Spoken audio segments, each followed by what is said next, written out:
Bismillahirrahmanirrahim. Ladies and gentlemen, Assalamu alaikum.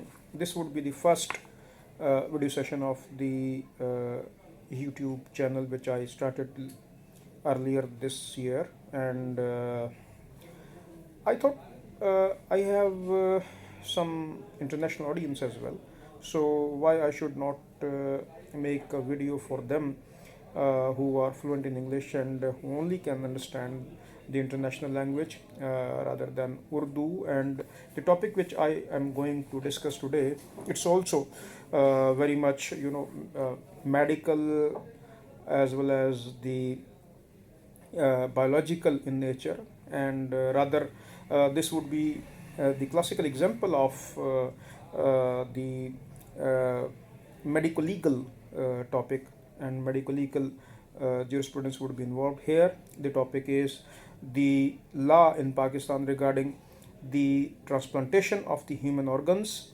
and tissues. Well, as everybody know that the Pakistan has become the hub of illegal trafficking of the human organs since 1970s, when the people outside the Pakistan or the people from the developed world you can say knew that Pakistan is a developing country and the people are poor, they are below the poverty line, and that's why they need money. So they thought that it would be the best place for their illegal design, and they enticed the people, and the people started selling and their organs and their tissues, and an illegal trade become very much flourished in Pakistan. Well, it's also important to note that Pakistan is a democratic country, so the civil society in Pakistan as well as the doctors in Pakistan, they started their campaign against that illegal trafficking, and in this regard they have a long list of their struggle against this illegal trafficking. In this regard, I would like to point out the role of the WHO in Pakistan. The WHO is a premier health organization in the world, a subsidiary of the United Nations. They have actually a very much in-depth role in Pakistan regarding the whole criterion, the foundation, the procedure and the infrastructure regarding the transplantation of the human organs as well as the tissues. It is also important to note that the guidelines which the WHO provided to the health professionals involved in the surgeries of the organs are that organ donation by the living adults, legal consent for the organ removal from the deceased persons, averting conflict of the interest related to a physician's death determination, banning explanation and coercion, barring remuneration exceeding a justifiable fee for the services rendered by person and for facilities involved in the organ procurement and the transplantation, allocating organs, cells and the tissues based on the clinical need, establishing criteria guaranteeing that the result outcomes are transparent and open to scrutiny, while at the same time protecting personal anonymity and the privacy of the donors and recipients. So these are the best practices available in the medical world for the surgeries for the transplantation of the human organs. Uh, well, it is also the you can say a sort of disputed topic, sort of a sensitive topic in Pakistan, as everybody knows that the when people bury their deads, their deceased, uh, it will become very sensitive for the others to get some organs out of the dead bodies, and if the Islamic being the Islamic country, we we are very much sensitive towards the bodies of the Islamic deceased persons. That's why uh, the the people involved in the surgeries of for the purposes of the transplantation of the tissues and the organs, they need to tackle the sensitive topics, sensitive questions involved, that whether this surgery, the transplantation, is equal to, or you can say allowed in the Islamic injunctions, and what the Islam says about the transplantation of the human organs. In this regard, the key questions involved, I would like to state here are: number one, does religion allow organ donation, and if granted, are restrictive conditions attached? Number two, is donation limited to relatives only? Number three, can organs be sold, or is bestowing rewards and grants to donors acceptable? Number four, can organs be obtained from the deceased, and how and when can death be firmly ascertained? And next is the act of the donation an exclusive donor's rights, or are relatives of the deceased allowed to donate, and can the government perform this act in the case of the unclaimed deceased persons? And last, is xenotransplantation permissible? Well, these are the key questions which need to be asked and which need to be answered by the legal fraternity in Pakistan, as well as being the Islamic in nature. These topics are to be answered by the religious fraternity in Pakistan. And in this regard, there are some rulings given by the Al Azhar University, Egypt, as well as the Pakistan Islamic Council, and the other Islamic scholars in Pakistan. Well, in this regard, the role of the Federal Shariat Court is very much pivotal and the petition was actually filed before the Federal Shariat Court regarding the legitimacy of the human transplantation and the organs and the tissues. In this regard, it is very, you can say, progressive things, and the hopeful thing is that the Federal Shariat Court, in its landmark decision, allowed and rejected all the objections taken by the people who are actually running their illegal traffics, their illegal businesses of the human transplantation. Well, I would also like to, point out about the role of the Honorable Supreme Court of Pakistan. Honorable Supreme Court of Pakistan took suo motu notices for the issue of the illegal human organ transplantation and the tissues for 2 times, and in this regard directed the government to pass a law, a worthwhile law, a comprehensive law to control and regulate the illegal trafficking. Uh, well, while you can say taking serious notice, and while taking you can say serious notice of the directions given by the Honorable Supreme Court of Pakistan, Pakistan firstly promulgated an ordinance which was actually the basic law, and the ordinance was passed, which was actually uh, the you know the uh, the basic law for the human transplantation, and that was actually passed in 2007. And 2007 was the year when firstly Pakistan promulgated its law in the shape of the ordinance, and this ordinance remained till the passing of the laws by the federal government, as well as some provinces in. And as we are the residents of the Punjab, we have a very strong law as well, and it is also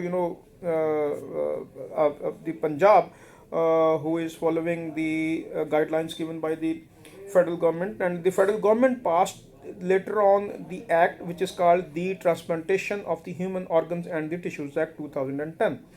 Uh, I would give some hints towards the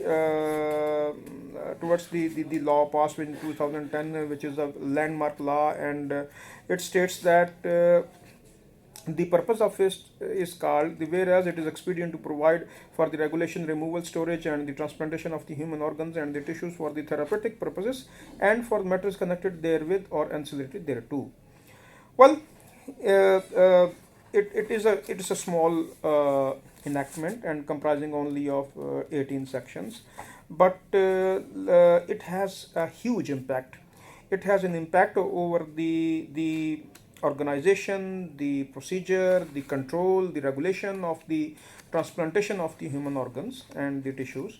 In this regard, there are some salient features which need to be discussed, and I would like to talk about the sections. The section 3 is a donation of the organ or the tissues by a living person.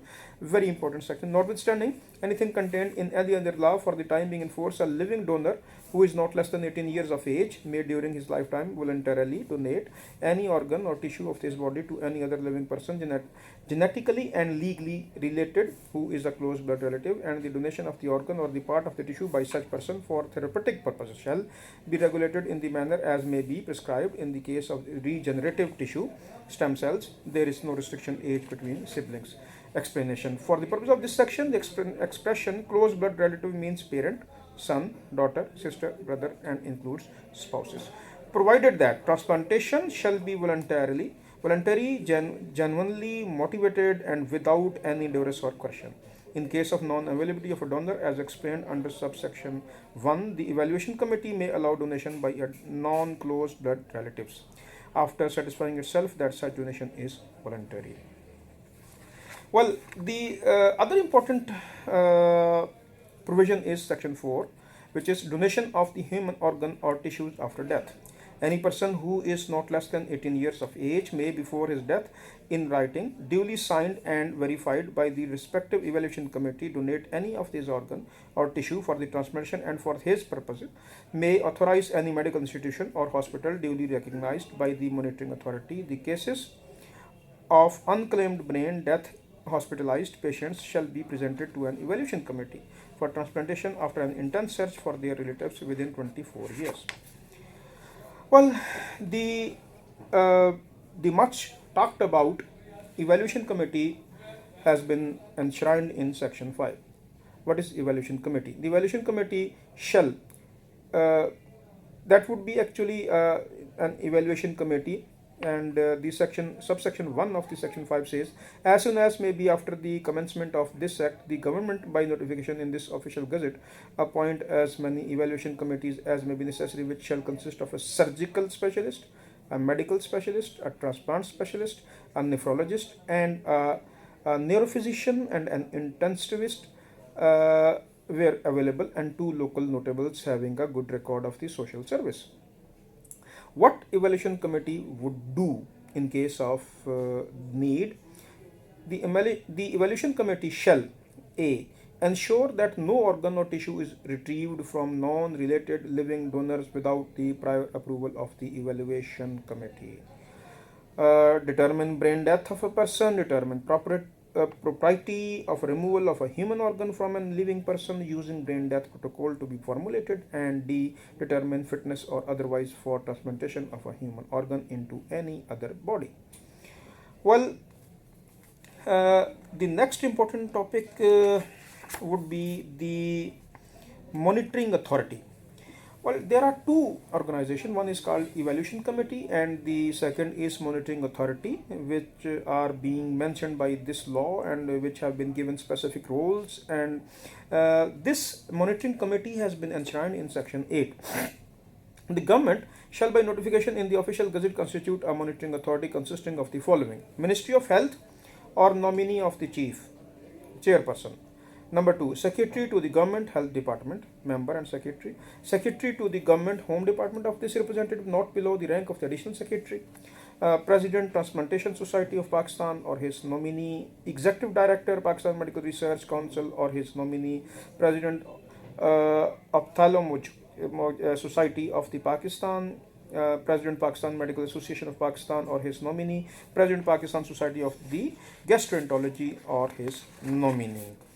Well, the role of the monitoring committee, is very much to monitor the whole process of the human transplantation, and to guide the stakeholders involved, the donor and the donee as well. The next important provision is Section 9, prohibition of removal of transplantation of the human organs for any purpose other than therapeutic purpose. Mean you cannot sell it, you cannot commercially do it.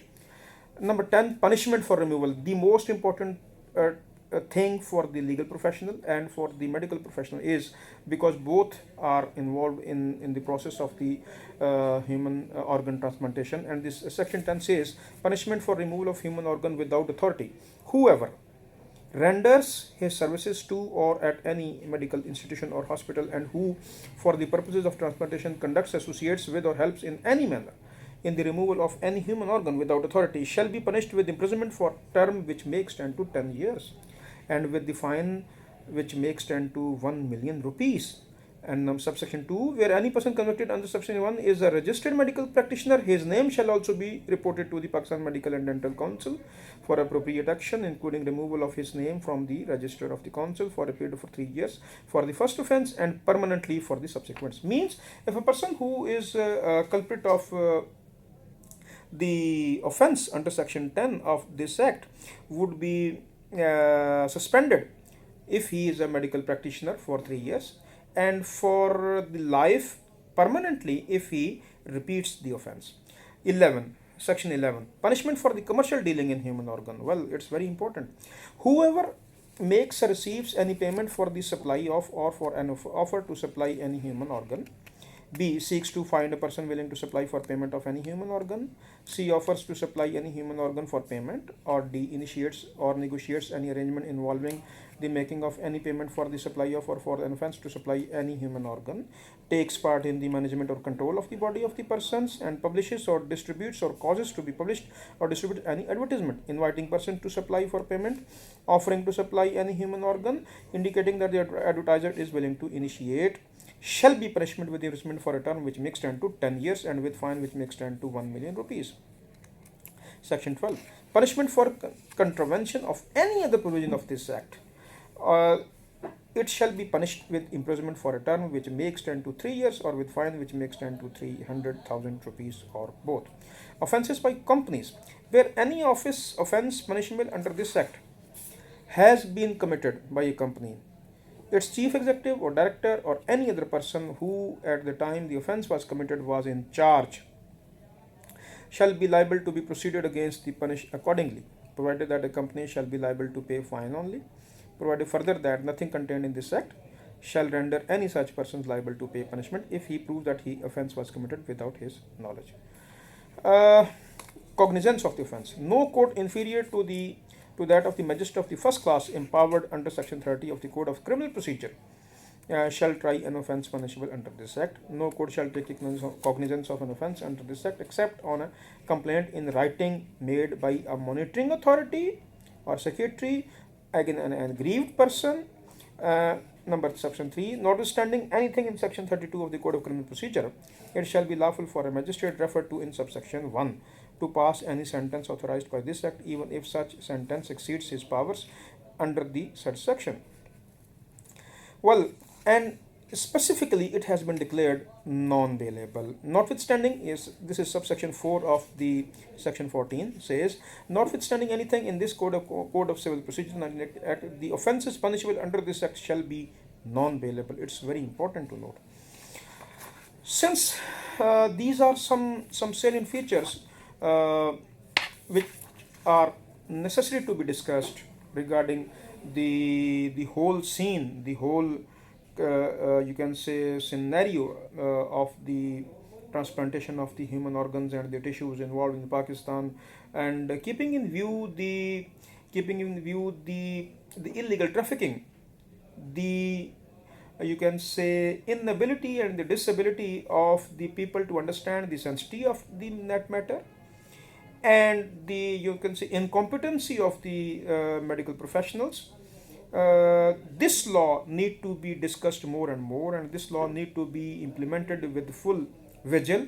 And I would say that every legal professional, every young lawyer, every you can say judicial officer, and and especially any doctor. Every doctor must take notice of it, must understand it, and must, you can say, comprehensively think about the provisions contained in this law, which is called the Transplantation of the Human Organs and the Tissues Act 2010, so that in oblivion one may not be, you can say, found guilty of the offense mentioned in this act.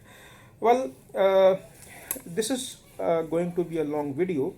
Till now, much time has been elapsed since the start of this video, but the sensitivity of the matter requires that I give some more time to it. Till now, I have discussed some basic points, some bullet points of the law, as well as the situation in Pakistan regarding the transplantation of the human organs. For now, I think it should be ended now, and till our next video session, I would say assalamu alaikum to all the viewers, and I would be inshallah in your, you can say, in your kindness once again. Thank you very much. Allah Hafiz.